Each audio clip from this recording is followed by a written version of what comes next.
প্রেমাদপুরবাসী বারাচান্দুরাবাসী খুব মনোযোগ দিয়ে শুনে যাবেন আপনি।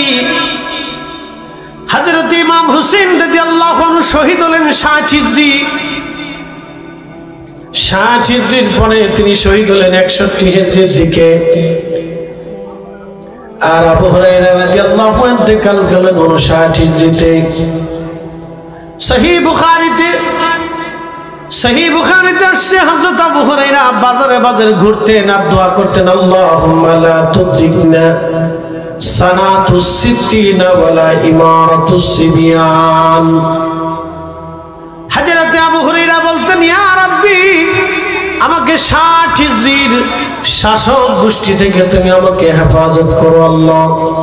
60 হিজরির ওই যুবকের শাসন থেকে তুমি আমাকে হেফাজত করো আল্লাহ। 60 হিজরিতে একজন যুবক শাসন ক্ষমতায় আসবে, আল্লাহ তার ফিতনা থেকে তুমি আমাকে হেফাজত করো। আচ্ছা বলেন, 60 হিজরিতে একজন যুবক শাসন ক্ষমতায় আসবে, এই কথা কি আবু হুরায়রা আগে বলেছেন না নবী বলেছেন? আল্লাহর নবী বলেছেন, আমার উম্মত হালাকাত উম্মতি আলা ইয়াদাই গিলমাতিন মিন কুরাইশ। সহিহ বুখারীতে নবীজি বললেন, কুরাইশ বংশের এক যুবকের মাধ্যমে আমার মুসলমান ধ্বংস হবে।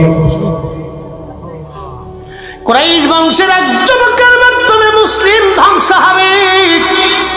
কুরাইশ বংশের যুবকের মাধ্যমে মুসলমান ধ্বংস হয়ে যাবে।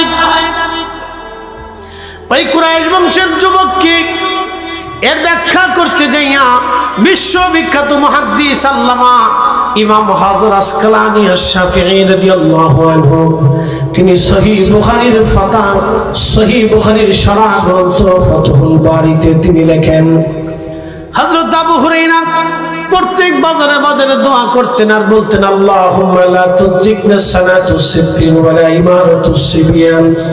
আল্লাহ আমাকে 60 হিজরির যুবকের শাসন থেকে তুমি আমাকে বাঁচাও।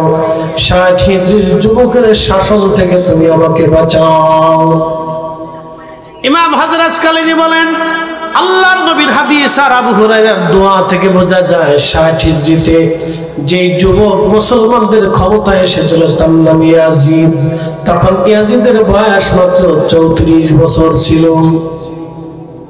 যুবক 34 বছরের একজন যুবক ক্ষমতায় বসল। আমার বয়স 40, তার মানে আমি আরো 6 বছর আগে যেমন ছিলাম, বুঝতেই পারতেছেন। 34 বছরের একজন যুবক, তিনি সুঠাম দেহের অধিকারী ছিলেন, ক্ষমতায় বসেছিলেন। আল্লাহর নবী বলে গেছেন, আবু হুরায়রা 34 বছরের একটা যুবক 60 বছরের ক্ষমতায় বসবে, সে তাম পৃথিবীতে ফিতনা সৃষ্টি করবে, আমার উম্মতের মধ্যে ফিতনা বাঁধাই দিবে, আমার দৌহিত্রকে হত্যা করা হবে, কারবালে আমার পরিবার পরিজনকে হত্যা করা হবে। সে পৃথিবীতে ভয়াবহ ফিতনা করবে, শুধু আমার বংশে হত্যা করবে না, আমার মদিনা আক্রমণ করবে। আমার মদিনায় 3 দিন পর্যন্ত ঘোড়া গাদা বাঁধা থাকবে। মসজিদে নববীতে আযান বন্ধ করে দিবে, ইকামত বন্ধ করবে। যে মদিনার বাসীরা আমাকে পাহারা দিয়েছিল, সেই মদিনার মানুষকে এসে হত্যা করবে।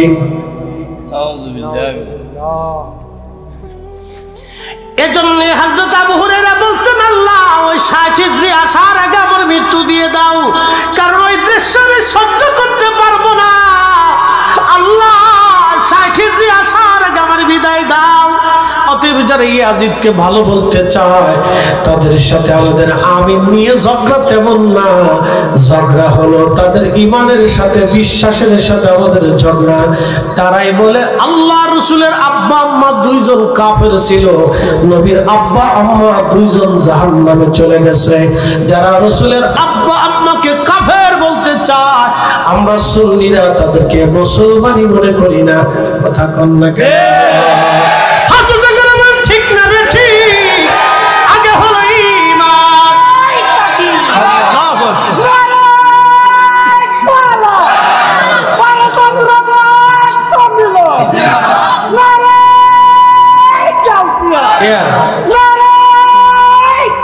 আল্লাহ তো শুয়োরের গোশত এটা কেন হারাম আপনাদেরকে বুঝাই। শুয়োর আল্লাহ তৈরি করলেন কখন? বন্ধুগণ আমার, আল্লাহ শুয়োর কেমনে বানাইলো শুনিয়ে যান। নৌকার ভিতরে আল্লাহ কদ্দুর বাঘ উঠাইলেন, বিড়াল উঠাইলেন, এরপরে হাতি উঠাইলেন, এরপরে আপনার শিয়াল, কুত্তা, ছাগল, এরকম বহু প্রাণী আল্লাহ একটা তলার মধ্যে রাখলেন। সমস্ত প্রাণীরা পায়খানা করে করে তালা ভরে ফেললো। নূহ আলাইহিস সালাম আল্লাহকে ডাক দিয়ে বলেন, রব্বি, তামাম পৃথিবী তুমি পানির নিচে ডুবাই দিলা, নৌকার মধ্যে তুমি আমাদের চড়াইলা, আল্লাহ এই পানিগুলো তুমি দিয়ে দিলে একটা তলার মধ্যে রাখছি, আল্লাহ এত পরিমাণে বাথরুম করছে, পুরা তারা ভুলে ফেলছে, এটা কে পরিষ্কার করবে এখন? আল্লাহ ডাক দিয়ে বলেন, নূহ, তোমার হাতের লাঠিখানা দিয়ে তুমি হাতির পৃষ্ঠদেশে একটা আঘাত করো।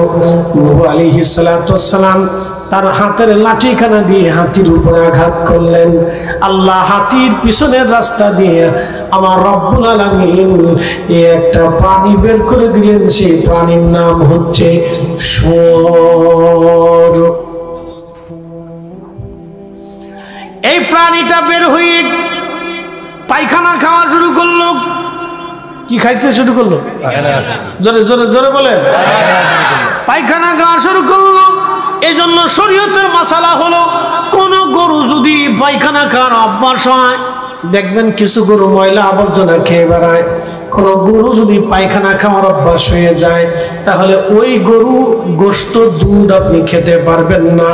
ওই গরুর গোশত দুধ মুসলমানের জন্য হারাম হয়ে যাবে, যে গরু পায়খানা খাবে। তার মানে আল্লাহ আমাদেরকে পবিত্রটা খাইতে হুকুম দিয়েছে। কথা কন না, ঠিক কিনা? আচ্ছা বলেন, ভাত খাওয়ার আগে কি বলেন? বিসমিল্লাহ। জোরে বলেন। গরুর গোশত খাওয়ার আগে কি? বিসমিল্লাহ। খাসির গোশত খাওয়ার আগে বিসমিল্লাহ। যদি আপনার সামনে শুয়োরের গোশত দেয় তাহলে কি করবেন? নাউযুবিল্লাহ। যদি বিড়ি টান দেন, বিড়ি খাওয়ার আগে বিসমিল্লাহ নাই? হ্যাঁ, মসজিদে খাইতে পারবেন? এখানে বসে খাইতে পারবেন? তাহলে যেটা মাহফিলে খাওয়া যায় না, মসজিদে খাওয়া যায় না, বিসমিল্লাহ আগে নাই, তাহলে সেটা খাবো কে? কি কথা কন না কে? মন খারাপ করেন না। একটা বিড়ির দাম কত? 10 টাকা না? পোলাপান কম কত? 10 টাকা। তো একজনে কয়টা বিড়ি খাই রে?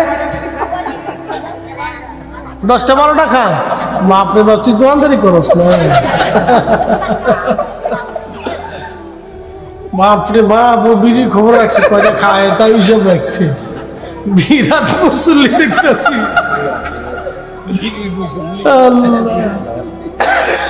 আচ্ছা 10টা 12টা যদি খায় তাহলে 10 টাকা করে এলে, তাহলে একদিনে 10টা বিড়ি খেলে কত টাকা খরচা হলো? হ্যাঁ, কও কও, জোরে কও। তাহলে 30 দিনে কত টাকা খরচা হইলো? বাপরে বাপ, অঙ্কে পাকা। হ্যাঁ, মুসল্লিও পাকা, অঙ্কেও পাকা। 3000 টাকা। তাহলে একজন মানুষ বিড়ির পিছনে খরচা করে 3000 টাকা। ইমাম সাহেবের বেতন কত? 5000। বাপরে বাপ, ইমাম সাহেব কয়টা বেতন পায় হেতাও খোঁজ রাখছে। মুসল্লি সব সামনে, সব করা মুসল্লি। না রে থাকবে, না রে রিসাল, বালা বালা মুসল্লি, বালা বালা করা মুসল্লি হয়েছে আজকে। ইমাম সাহেবের বেতন যদি 7000 টাকা হয়, এটাও খবর রাখছে। তাহলে একজনে বিড়ি খরচা করলে মাসে 3000, ইমাম সাহেবের বেতন 7000, বাকি রইল কয় হাজার? 4000। তার মানে আপনি বুঝেন, এবার চিন্তা করেন, তাহলে ইমাম সাহেবের সাথে আপনারা জুলুম করতেছেন, ইমাম সাহেবের সাথে অন্যায় করতেছেন। ইমাম সাহেবের এই বেতনে চলে না। কথা কন না কেন?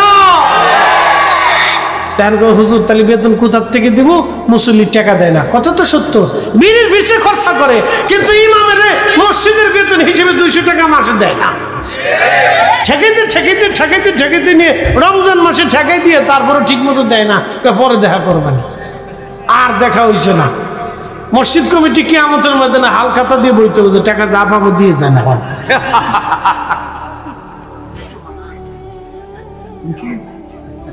তো ইমাম সাহেবের বেতন কত ভাই? তোর খোঁজ রাখস, বোঝা গেছে তোর মতলব বালা না রে।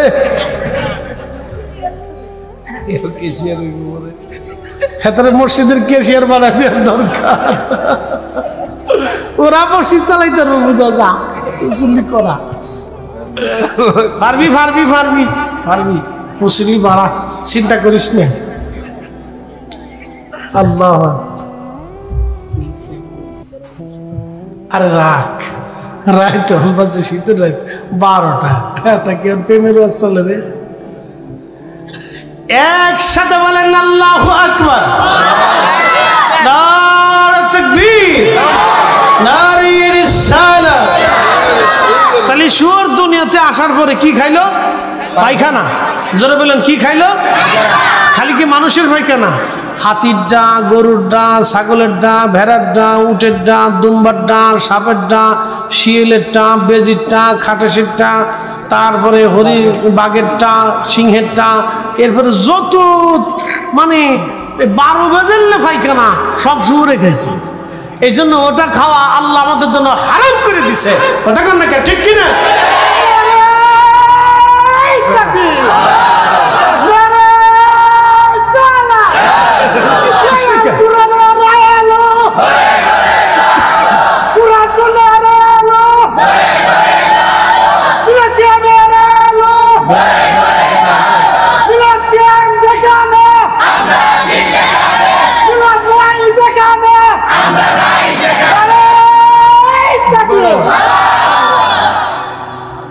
বেড়ার মতো বেটা গলার মতো যদি 5000 লোকের গলা এক লগে আর এক লগে যদি মাধবপুর যে মিছিল দেয় তা কেমন হইব?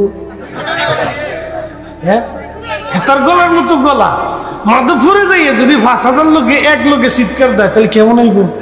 বাপরে বাপ, পুরে মাধবপুর থর থর থর করে কাঁপবো। প্রিয় ভাইরা আমার, এই জন্য গরুর গোশত হালাল, শুয়োরের গোশত হারাম। কতক্ষণ ঠিক কিনা? আল্লাহ আমাদেরকে কি খাওয়ায়? পরিষ্কারটা খাওয়ায়, ফ্রেশটা খাওয়ায়, পবিত্রটা খাবার খাওয়ায়। কথা ঠিক কিনা? প্রিয় বন্ধু, খুব মনোযোগ দিবেন। আমি আমার মূল আলোচনার মধ্যে ফিরে যাই। হযরত ইমাম হোসেন রাদিয়াল্লাহু আনহু, আমার রব আমার আল্লাহ তাকে সম্মান দিলেন। প্রশ্ন কিন্তু রেখেছিলাম, যদি কেউ বলে ফরিদি সাহেব, তাহলে যদি ফিরে না আসা হয় দুনিয়াতে, আপনারা বলেন কবরের ভিতরে মানুষের বিচার হবে, ফয়সালা হবে, আপনাদের এই পক্ষে কি কোনো দলিল ডকুমেন্টস আছে কিনা? হ্যাঁ, আমাদের দলিল আছে। বলে দলিল কি? বাস্তব দলিল থেকে আপনাদেরকে বুঝিয়ে দিয়ে যাচ্ছি। চান্দুরাবাসী মনোযোগ দিবেন। হযরত ইমাম হুসেন রাদিয়াল্লাহু আনহু কারবালায় শহীদ হলেন। তিনি যে শহীদ হবেন এই কথা রাহমাতুল লিল আলামিন আমার নবী যে আগে বলে গেছেন। আল্লাহ নবী আগে সংবাদ দিয়ে গেছেন। এজন্য সাহাবী ইয়াজিদের ফিতনা থেকে বাঁচার জন্য বারবার আবু হুরায়রা দোয়া করতেন, আল্লাহ লা তুদ্রিকনা সানাতুস সিত্তিন ওয়ালা ইমারাতুস সিবিয়ান। আল্লাহ 60 হিজরির যুবকের শাসন থেকে তুমি আমাকে বাঁচাও। আল্লাহ 60 হিজরির যুবকের শাসন থেকে তুমি আমাকে বাঁচাও। কারণ সে এমন একজন ব্যক্তি হবে যে ইমাম হোসেনকে শহীদ করবে, মদিনাতুল মুনাওয়ারা আক্রমণ করে মানুষদেরকে হত্যা করবে, নবীর মসজিদে নামাজ বন্ধ করে দেবে, আল্লাহর ঘর কাবা হামলা করবে এবং কাবা শরীফে এসে আগুন ধরায় দিবে।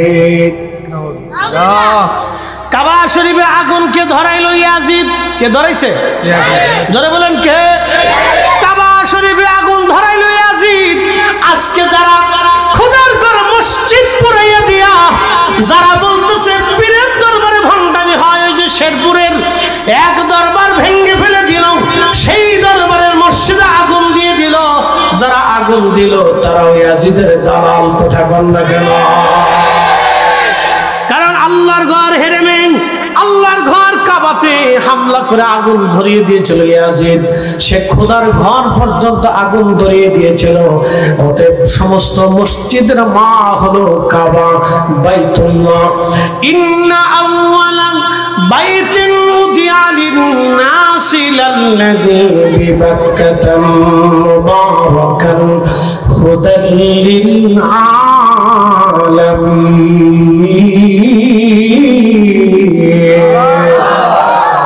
আমি সেই ঘর প্রথম নির্মাণ করেছি। এই ঘরকে কেন্দ্র করে তামাম পৃথিবীতে আমি আল্লাহ হেদায়েত চালু করব। অতএব আপনার বাড়ির মসজিদের মা হলো কাবা। আপনার বাড়ির মসজিদকে সম্মান করলে কাবাকে সম্মান করা হবে। আপনার বাড়ির মসজিদে পবিত্র করলে মূলত কাবাকে পবিত্র করা হবে। অতএব আল্লাহর ঘর মসজিদে যারা হামলা দিয়ে আগুন জ্বালিয়ে দেয় তারাও ইয়াজিদের দালাল। কি কথা বলেন না কেন? যারা বলেন তারা ইয়াজিদের, কোনো সন্দেহ নাই। পুরো টুপি মাথায় দেওয়া হোক আর পাগড়ি মাথায় দেওয়া হোক, যাদের হাতে আল্লাহর ঘর মসজিদের নিরাপত্তা নাই তাদের কাছে এ দেশের কোনো নিরাপত্তা হতে পারে না। সচ্চে মুসলমান তারা নামে মুসলমান, ইমানদারের ইমান নিয়ে করছে যারা খেলা, ওরাই তো আসলে এজিদেরই চেনা। দাড়ি টুপি পাগড়ি আছে দেখতে মাওলানা, ভিতরে নাই নবী প্রেম ইয়াজিদে ভরা। মাধবপুরবাসী বা চান্দুরাবাসী খুব মনোযোগ দিবেন। দুঃখের সাথে আজ কথাগুলি বলতে হচ্ছে। বাজান, যদি অন্য কোন ধর্মের মানুষ মসজিদ পুড়িয়ে দিত মেনে নিতে পারতাম যে তারা আমাদের ধর্ম মানে না, সেই জন্য তারা ভেঙে দিয়েছে, পুড়িয়ে দিয়েছে।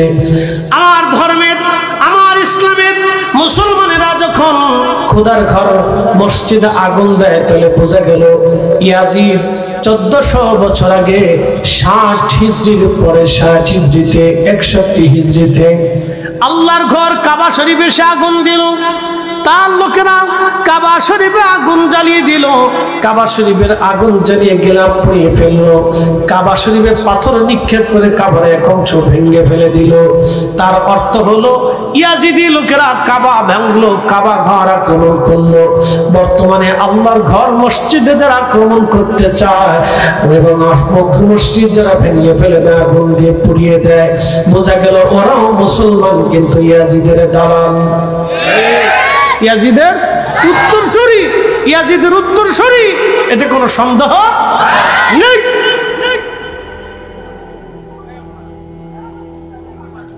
বন্ধু আমার মনোযোগ দিবেন। হাজিরিন, ইমাম হুসাইন শহীদ হয়ে গেলেন কারবালায়। পৃথিবীতে একজনের দুইটা মাজার, একজনের দুইটা মাজার, তিনি ইমাম হুসাইন। একজনের দুইটা মাজার, তিনি ইমাম হুসাইন। কেউ যদি বলে অমুকের গায়েবী মাজার, অমুকের 3টা মাজার, বাইজিদ বোস্তামির 4টা মাজার, এগুলো বিশ্বাসযোগ্য না, তার কোনো ভিত্তি নাই, প্রমাণ নাই। শুধুমাত্র ইমাম হুসাইনের 2টা মাজার, একটা দেহ মুবারকের মাজার হলো ইরাকের কারবালা, আর পবিত্র মাথা মুবারকের মাজার হলো বর্তমান মিশর আল আজহার বিশ্ববিদ্যালয়ের পাশে। কিন্তু সর্বপ্রথম ইমাম হুসাইনের পবিত্র মাথা মুবারকের মাজার ছিল বর্তমান যে গাজা, যেখানে ইসরায়েল প্রতিনিয়ত বোমা নিক্ষেপ করে করে হাজার হাজার লক্ষ লক্ষ বাড়ি ঘর পুড়িয়ে ফেলে দিয়েছে। হাজার হাজার ফিলিস্তিনি নারী পুরুষ শিশু বৃদ্ধদেরকে হত্যা করেছে, শহীদ করেছে। ওই গাজার আগে নাম ছিল আসকালান। আগে কি নাম ছিল? আসকালান। বন্ধু আমার খুব মনোযোগ দিবেন। ওই অঞ্চলে ইমাম হুসাইন রাদিয়াল্লাহু আনহুর পবিত্র মস্তককে সমাহিত করা হয়েছিল। ক্রুসেড চলতেছে 530 হিজরি। 530 হিজরিতে ক্রুসেড হলো। পৃথিবীর সব খ্রিস্টানরা মিলে মুসলমানদেরকে আক্রমণ করে তারা বাইতুল আকসা দখল করে নিয়ে চলে গেল। বর্তমানে ইসরায়েল যেমন বাইতুল আকসা দখলে নিতে চাচ্ছে এবং এক অংশ তারা দখলে নিয়ে গেছে, ঠিক ওই রকম ক্রুসেডাররা বাইতুল আকসা দখল করে নিয়ে চলে গেল। লক্ষ লক্ষ মুসলমানদেরকে তারা হত্যা করলো। বাইতুল আকসা থেকে মুসলমান তাড়িয়ে দিল। বড় কঠিন দিন চলতেছিল মুসলমানদের।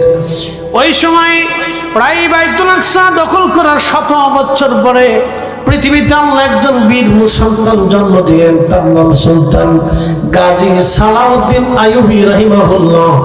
এখনো অন্য ধর্মের মানুষ জানে না, মুসলমানদের কোন সুলতান গাজী সালাউদ্দিন আইয়ুবীর জন্ম দিতে পারে। কথা বলেন ঠিক কিনা? আবার আর একজন সুলতান গাজী সালাউদ্দিন আইয়ুবীর জন্ম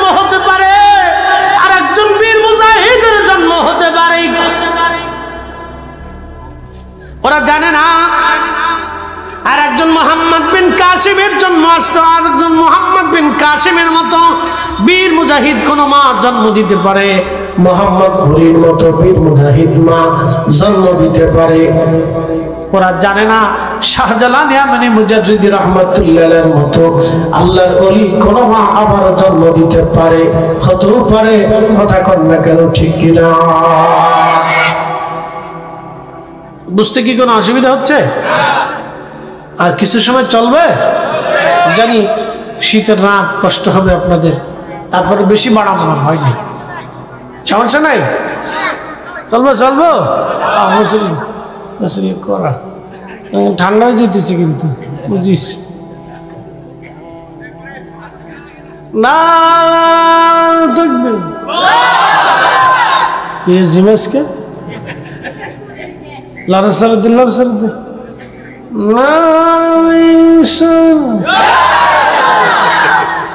ঠিক আছে। হাজিরিন বানা চন্দ্রবাসী মাদকবনবাসী, ইমাম হুসাইনের পবিত্র মস্তক, পবিত্র মাথা মুবারকের মাজার হলো আসকালান। খ্রিস্টানরা দখল করে নিয়ে গেল। মিশরের যিনি গভর্নর ছিলেন, মিশরের বাদশা, তিনি চিন্তা করলেন আমাদের সাইয়েদ আমির সাইয়েদনা ইমাম হুসাইন রাদিয়াল্লাহু আনহু, যিনি সুলতানে কারবালা, তার মস্তক খ্রিস্টানদের অধীনে থাকবে তা হয় না। খ্রিস্টানদের অধীন থেকে তার মাথা মোবারক নিয়ে আসা লাগবে। সেই জন্য তিনি প্রস্তাব পাঠাইলেন খ্রিস্টান বাদশার কাছে। খ্রিস্টান বাদশাকে বললেন, আমাদের সাইয়েদের পবিত্র মাথা মোবারক আমরা নিয়ে চলে যাব। খ্রিস্টান বললেন, নিয়ে যাবেন, ঠিক আছে, কিন্তু বিনিময় দিতে হবে, যেহেতু এই দেশ আমাদের অধীনে। বলে কত বিনিময় লাগবে? বলে 30,000 স্বর্ণ মুদ্রা লাগবে। বর্তমানে ধরে রাখেন আপনি 30,000 কোটি টাকা মিনিমাম হবে। 30,000 স্বর্ণ মুদ্রা বর্তমানে 30,000 কোটি টাকা হবে। মিশনের গভর্নর রাজি হয়ে গেলেন, অর্থ চলে যা, কিন্তু ইমাম হুসেনের পবিত্র মাথা মোবারক উঠানো এবং তার পবিত্র চেহারা এক নজরে দেখা আমার ভাগ্যে যদি হয়, তাহলে আমার 14 পুরুষের কপাল খুলে যাবে। কথা কন না কেন, ঠিক কিনা? ইসলাম ও মুসলমান সত্য, কবর সত্য, এই ঘটনার থেকে শুনে যাবে। আবার আসিব ফিরে ধানসিঁড়ি তীরে নবান্নে বাংলায়, হয়তো শালিকের বেশে, না কুত্তার বেশে, না বানরের বেশে, না শিয়ালের বেশে, না হাতির বেশে। এই সমস্ত বিশ্বাস পৃথিবীতে আদৌ নাই, কখনো এই সমস্ত বিষয় হবে না। তা বাস্তব থেকে আজকে বুঝে যাওয়ার দরকার। কথা কোন ঠিক কিনা? আমাদের সাইয়েদুনা হুসাইন রাদিয়াল্লাহু আনহু, তিনার পবিত্র মাথা উঠানোর জন্য 30,000 স্বর্ণ মুদ্রা মিশরের বাদশা খ্রিস্টানদেরকে দিয়ে দিলেন। মিশরের বাদশা তিনি তার পবিত্র মাথা ওঠানোর জন্য নিয়ে আসার জন্য স্বর্ণ সামর্থ্য নিয়ে, উলামায়ে কেরাম নিয়ে, লোক লস্কর নিয়ে তিনি রওনা হয়ে গেলেন। আওলাদে রাসূলের পবিত্র মাথা মোবারক আসার আগে বহু দূর থেকে উনি ওনার পায়ের জুতা খুলে ফেললেন। এমনকি সমস্ত সৈন্য সামন্ত আলেম ওলামা যারা ছিলেন সবাই তাদের নিজেদের পায়ের জুতা খুললেন। সুবহানাল্লাহ, আস্তে হয়ে গেল না, জোরে বলেন। কি খুললেন? কোথাকার জুতা? পায়ের, জোরে বলেন। পায়ের জুতা কেন খুললেন? ইমাম হুসেনকে সম্মানের জন্য। কথা ঠিক কিনা? কিসের জন্য? সম্মানের জন্য। এই জন্য তরিকতপন্থী যারা আছে সুন্নি, এই জন্য আমরা সুন্নিদের আদব হলো বড় জিনিস। কথা ঠিক কিনা? আদব যার নাই তার 4 পয়সাও দাম নাই। আচ্ছা, বলে আদব কি জিনিস বুঝাইতেছি। একটা ছেলে এই লেখাপড়া করতে করতে করতে করতে ধরেন ডিসি হলো, ডিসি ধরেন ডিসি হলো, তো ডিসি অফিসে সে বসে আছে, যেহেতু জেলার সে প্রধান, জেলার কিন্তু মেইন প্রধান হচ্ছে জজ। ডিসির উপরে জজের পাওয়ার, এসপির উপরও জজের পাওয়ার। জজ যা বলবে ওই জেলাতে তাই চলবে। জজের হচ্ছে বেশি পাওয়ার, ডিসি এসপির চাইতে জজের পাওয়ার বেশি, মনে রাখবেন। তো মনোযোগ দেন। ডিসি সাহেব ধরেন লেখাপড়া করে ডিসি হয়েছে, কিন্তু বাপ কৃষক। এখন বাপ তাকে দেখতে অফিসে গেছেন, সে বাবা যাওয়ার পরে সে দাঁড়াইয়া বাপরে সম্মান করল না। তাহলে এবার আপনি বলেন তার ডিসি হওয়ার কোনো মূল্য আছে? সে আদব না বেয়াদব? একসাথে বলেন, আদব না বেয়াদব?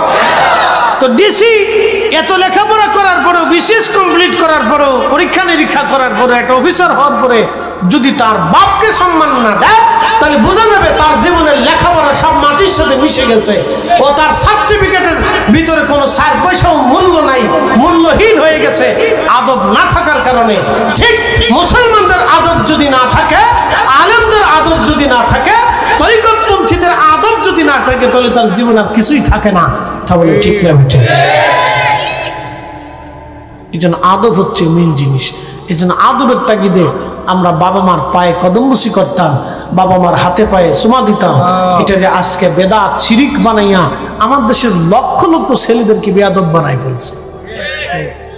আপনি দেখবেন লক্ষ লক্ষ ছেলেরা মোটর সাইকেল একটা ফাঁসার নিচে হইলে খালি সামনে ভুম ভুম ভুম। ও বাপ ছিলেন না, চাচা ছিলেন না, উস্তাদ ছিলেন না, মাস্টার ছিলেন না, মুরব্বী ছিলেন না, কিচ্ছু ছিলেন না। পরে কয়েকদিন পরে যে মাধবপুরের নিচে ট্রাকের নিচে যায় ঠিক করে কাইতে ফুটছে। পরে যায় ঢাকা পঙ্গু হসপিটাল, একটা ঝুলে থুয়ে দিচ্ছে। কি কথা দেখেন, পঙ্গু হসপিটালে যায় দেখেন যে যত রুগী আছে সবই মোটরসাইকেল অ্যাক্সিডেন্ট, ল্যাংড়া ল্যাংড়া। বেয়াদবি করবি, ল্যাংড়া হয়ে মরবি। কথা কন না, ঠিক কিনা? বেয়াদবি করবি, ল্যাংড়া হয়ে মরবি, উপায় নেই।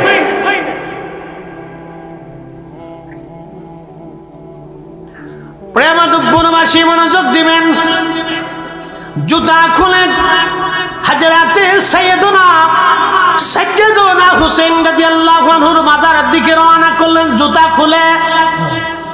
আমি নিজে চোখে দেখেছি বর্তমানে হেরেমে কাবা শরীফে এই বছর হজে আমি দেখলাম শত শত হাজিরা জুতা পায়ে দিয়ে খোদার ঘর তওয়াফ করে। একসাথে বলবেন না নাউজুবিল্লাহ? আচ্ছা, আপনারা কি মনে করলেন জুতার দাম বেশি?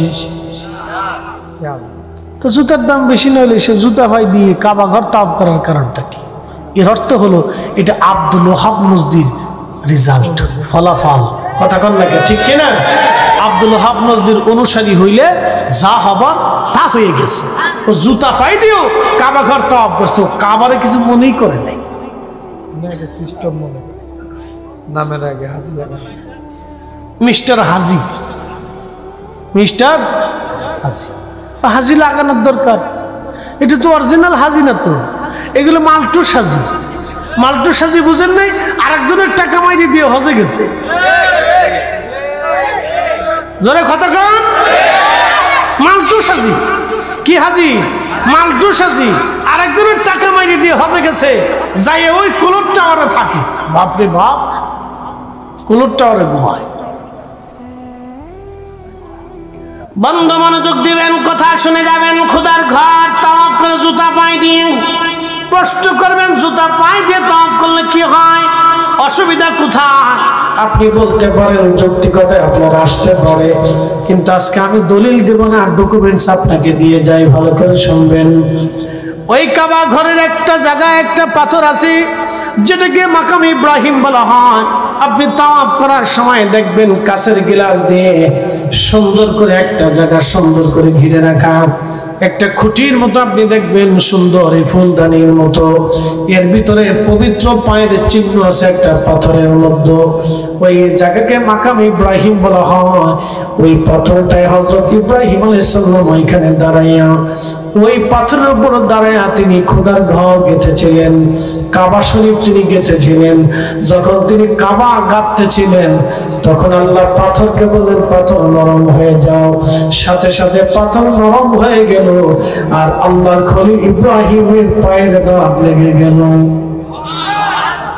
এখন আপনারা বলেন, ইব্রাহিম আলাইহিস সালাম যদি খোদার ঘর বানানোর সময়, গাঁথার সময় উনি যদি জুতা পায়ে দিয়ে থাকতেন তাহলে জুতার দাগ লাগতো? কি কথা ঠিক কিনা? উনি খালি পায়ে ছিলেন, কি পায়? যদি বলেন কি পায়? আল্লাহর খলিল যদি খোদার ঘর বানানোর সময় খালি পায়ে থাকে, তাহলে আমরাও তওয়াব করব কি পায়? একসাথে বলেন কি পায়? জুতা পাই দিয়া বেয়াদবি, কথা কন না কেন, ঠিক কিনা? জুতা পাই দিও, আপনাদের বাড়ির মসজিদে জুতা পাই দিয়ে ঢুকতে দিবেন? হ্যাঁ, বাটাম চালান চলবে।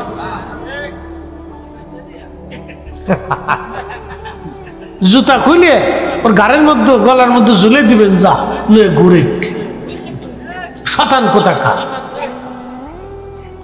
শুনিয়া যান মাধবপুরবাসী, মনোযোগ দিবেন।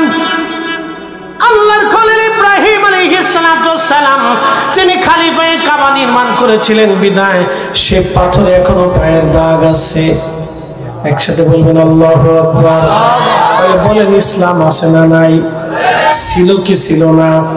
আগেও ছিল, এখনো আছে, আগামীতেও থাকবে। আল্লাহটাই ঠিক, বাদ বাকি যা আছে সব ঠিক। আল্লাহর নবীরটাই ঠিক, বাদ বাকি যা আছে সব ঠিক। কথা বল ঠিক না ঠিক? হাত উঁচা করে বলেন ঠিক না ঠিক? একসাথে বলেন আশহাদু আল্লাহ ইলাহা ইল্লাল্লাহু ওয়াহদাহু লা শারীকা লাহ ওয়া আশহাদু আন্না মুহাম্মাদান আবদুহু ওয়া রাসূলুহু সাল্লাল্লাহু আলাইহি ওয়াসাল্লাম। একবার জোরে বলা যাবে কি মারহাবা? হাজারেন খুব মনোযোগ দিবেন। হযরতে ইমাম হুসেন রাদিয়াল্লাহু আনহুর মস্তকানার জন্য আমরা খালি পায়ে রওনা। সমস্ত মিশরের বাদশা থেকে শুরু করে আমির উমরা আলেম ওলামা সৈন্য সামন্ত ইমাম হুসেন রাদিয়াল্লাহু আনহু রওজা মুবারকে গেলেন। উপর থেকে মাটি সরাইয়া সরাইয়া সরাইয়া সরাইয়া ওনার পবিত্র মস্তক মুবারকের মাজার রওজা শরীফের উপর থেকে মাটিগুলি সরাইয়া সরাইয়া সরাইয়া সরাইয়া ইমাম হুসেন রাদিয়াল্লাহু আনহুর মাথা মুবারক যখন বের করলেন, তখন দেখা গেল 1400 অর্থাৎ ঘটনা 530 হিজরি। ইমাম হুসেন শহীদ হয়েছেন 60 হিজরি, অর্থাৎ ওই রওজা শরীফ সরানোর সময় তখন বয়স হয়েছিল 470 বছর। 470 বছর পরে লোকেরা যখন ইমাম হুসেন রাদিয়াল্লাহু আনহুর মাথা মোবারক উঠাইতে গেলেন, মাটি সরানোর পরে দেখা গেল 470 বছর আগে যেইভাবে দাফন করা হয়েছিল সেইভাবেই আছে। একটা চুল নষ্ট হয়ে যায় নাই, মাথা পচে যায় নাই, মাথা পচে যায় নাই, চেহারা নষ্ট হয় নাই।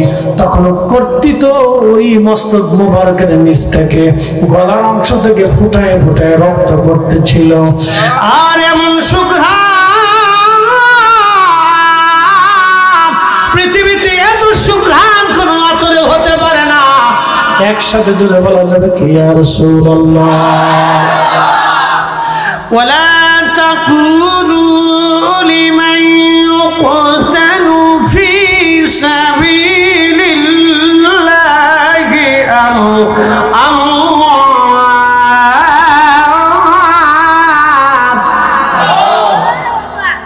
আল্লাহর পথে যারা জীবন দেয় তাদেরকে মরা মনে করিও না, তারা মরা না। বাল আহইয়া ওয়ালাকিন লা তাশউরুন।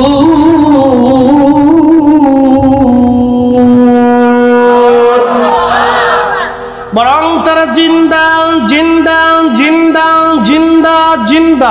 কে বলছে? আল্লাহ। একসাথে বলেন কে?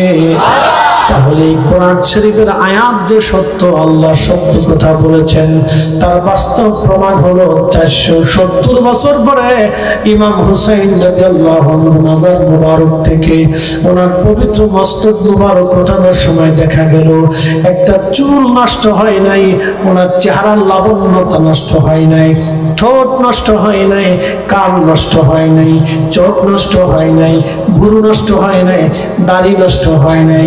ওনার কর্তৃত গলার ওখান থেকে তখনও তাজা তাজা রক্ত ঝরে ঝরে পড়তেছে। তারপরে বোঝা গেল ইমাম হুসাইন রাদিয়াল্লাহু আনহু রওজা মুবারকে তখনও জিন্দা।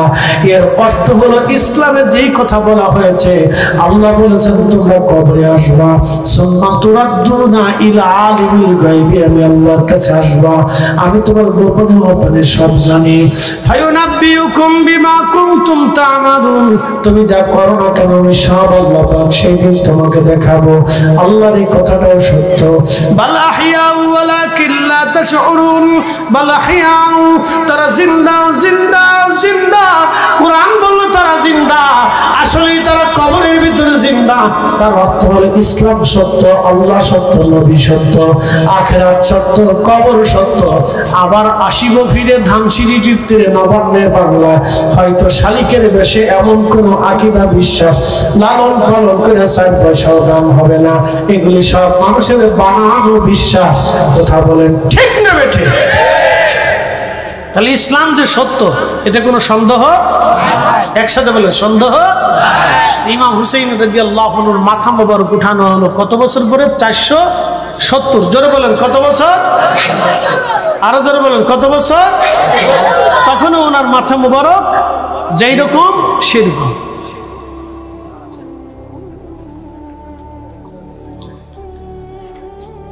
মাধবপুরবাসী পবিত্র মাথা ওখান থেকে উঠিয়ে নেন।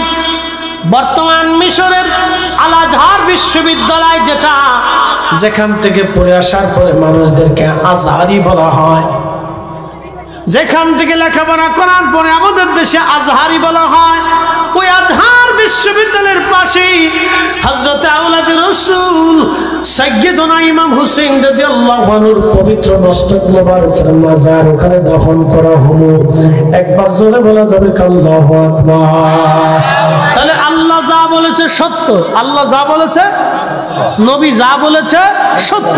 আমরা মুসলমান হকের উপরে আছি। কথা কোন ঠিক না বেঠে?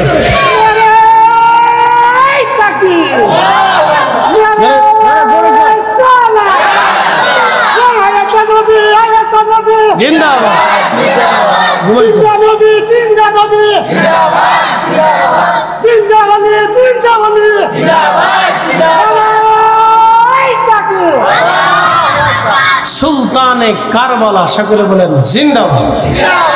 সুলতানে কারবালা বলেন জিন্দাবাদ। একসাথে বলা যাবে মারহাবা। আপনারা কি বলছিলেন? ইসলাম আছে, হক না বেহক? আল্লাহ যা বলছে সত্য না মিথ্যা? রসুল যা বলেছেন সত্য না মিথ্যা? সত্য। এটা একটা বাস্তব প্রমাণ আপনাদেরকে দিলাম। এখন সেই ইতিহাস টাটকা। তাহলে কবরের একটা জিন্দেগি আছে, কবরের একটা জিন্দেগি আছে। এটাকে আলমে বরজাক বলা হয়। অতএব আমরা আল্লাহর কাছে চলে যাব। একসাথে বলেন কার কাছে? কোনো সন্দেহ নাই। ইন্না লিল্লাহি ওয়া ইন্না ইলাইহি রাজিউন।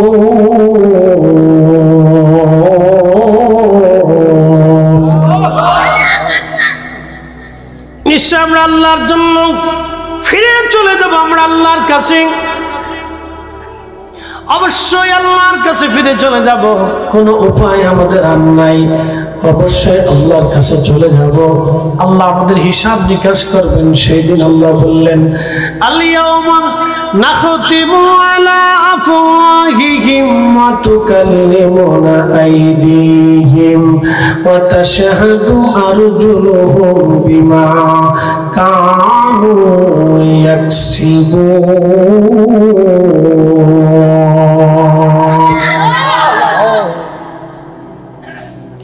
হাজরিন মাধবপুরবাসী, আল্লাহ বলেন বান্দা তুমি আমার কাছে আসবা, আমার কাছে হিসাব কষে দিতে হবে।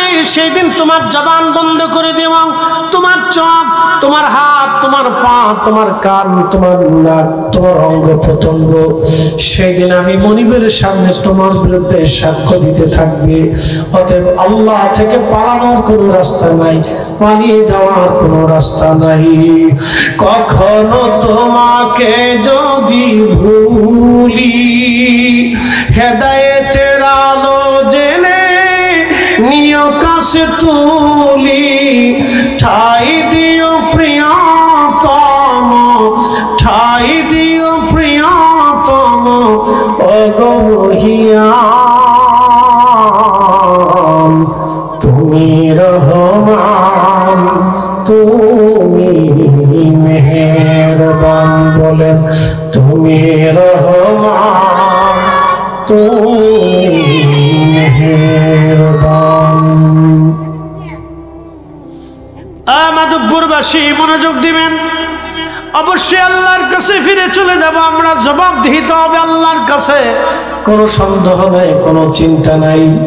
আহা, শহীদরা মরে না, শহীদরা মরতে পারে না, তারা বাস্তবতা থেকে বলে দিয়ে যায়। আল্লাহর নবী একদিন মদিনার রাস্তা দিয়ে হেঁটে হেঁটে যাচ্ছিলেন, ঠিক এমন সময় রহমতের নবী কি সালামের জবাব দিয়ে বলেন ওয়ালাইকুম আসসালাম ওয়া রাহমাতুল্লাহি ওয়া বারাকাতুহু। তখন সাহাবীরা বললেন হুজুর আপনি সালামের জবাব কেন দিলেন, কে আপনাকে সালাম দিল? আল্লাহর নবী বললেন সাহাবীরা আমাকে সালাম দিয়েছে, আমার জাফর আমাকে সালাম দিয়েছে, হযরত জাফর আমাকে সালাম দিয়ে গেল। আল্লাহর নবী বললেন সাহাবীরা রে, মুতার প্রান্তরে আমার জাফরকে কাফেররা শহীদ করে দিয়েছিল। মুতার যুদ্ধে কাফেরের সংখ্যা ছিল 2 লক্ষ, মুসলমানের সংখ্যা ছিল মাত্র 3000। 3000 মুজাহিদ নিয়ে 3 লক্ষ কাফেরের বিরুদ্ধে মুসলমান জিহাদ করে বিজয় এনেছিল। ওই যুদ্ধে মুসলমানদের 3 জন সেনাপতি শহীদ হয়েছিলেন।